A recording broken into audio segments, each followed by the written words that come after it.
பங்கு தந்தை எடுத்த அவதாரம், சிக்கிய பலே விஷயங்கள், போட்டு தள்ளும் அளவிற்கு சென்ற சர்ச் விவகாரம். கன்னியாகுமரி மாவட்டம் திங்கள் நகர் அருகே உள்ள மயிலோடு மடத்துவிளை கிராமத்தைச் சேர்ந்த ராயப்பனின் மகனான சேவியர்குமார் அரசு போக்குவரத்து கழக கன்னியாகுமரி பணிமனையில் மெக்கானிக்காக வேலை பார்த்து வருபவர்.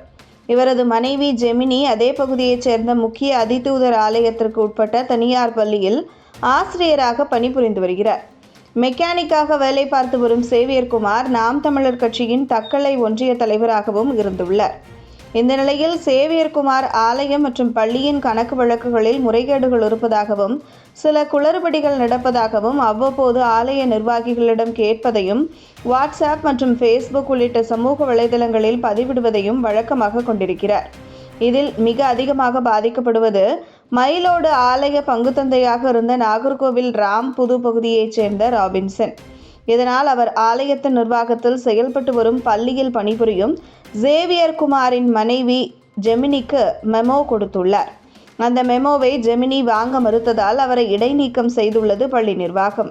இதனையடுத்து ஜெமினி மற்றும் அவரது உறவினர்களில் சிலர் மயிலாடு ஆலயத்தின் பங்குத்தந்தையாக உள்ள ராபின்சனை அவரது இல்லத்தில் சந்தித்து பேசினர். அந்த பேச்சுவார்த்தையில் தனது கணவர் இனி சமூக வலைதளங்களில் ஆலயம் மற்றும் பள்ளி வளாக கணக்கு குறித்து எந்த ஒரு பதிவுகளையும் இடமாட்டார், தன்னை மன்னித்து ஆசிரியர் வேலை வழங்கும்படியும் ஜெமினி கூறியதற்கு ராபின்சன் சேவியர்குமார் எழுத்துப்பூர்வமாக மன்னிப்பு கடிதத்தை கொடுத்தால் மட்டுமே வேலை தர முடியும் என்று கூறியுள்ளார். இதனால் சேவியர்குமார் மன்னிப்பு கடிதத்துடன் மயிலோடு ஆலய வளாகத்தில் உள்ள அருட்பணியாளர் இல்லத்திற்கு சென்று ராபின்சனிடம் கடிதத்தை கொடுத்து வரலாம் என்று நினைத்து சென்ற பொழுது ராபின்சன் சேவியர்குமாரை இஸ்திரி பெட்டியால் தாக்கி கொலை செய்துள்ளார்.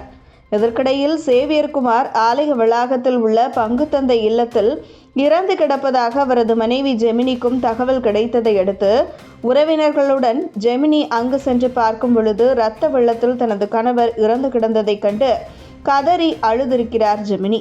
அது மட்டுமின்றி இந்த தகவல் சுற்றுவட்டாரம் முழுவதும் பரவ ஏராளமான மக்கள் அங்கு கூடியதால் பரபரப்பு ஏற்பட்டது.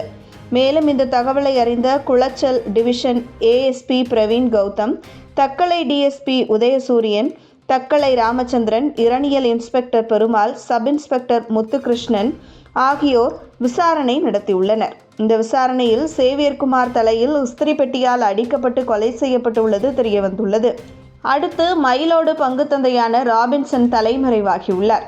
அதோடு சேவியர்குமாரின் உடலை ஆசாரிப்பள்ளம் அரசு மருத்துவக் கல்லூரி மருத்துவமனைக்கு கொண்டு செல்ல போலீசார் முயற்சித்த பொழுது சேவியர்குமாரின் உறவினர்கள் எதிர்ப்பு தெரிவித்து போலீசாருடன் வாக்குவாதத்தில் ஈடுபட்டு கொலை செய்தவர்களை கைது செய்தால் மட்டுமே உடலை எடுக்க விடுவோம் என்று கூறி ஆலய வளாகத்திலேயே கோஷங்களை எழுப்பி ஆர்ப்பாட்டத்தில் ஈடுபட்டுள்ளனர்.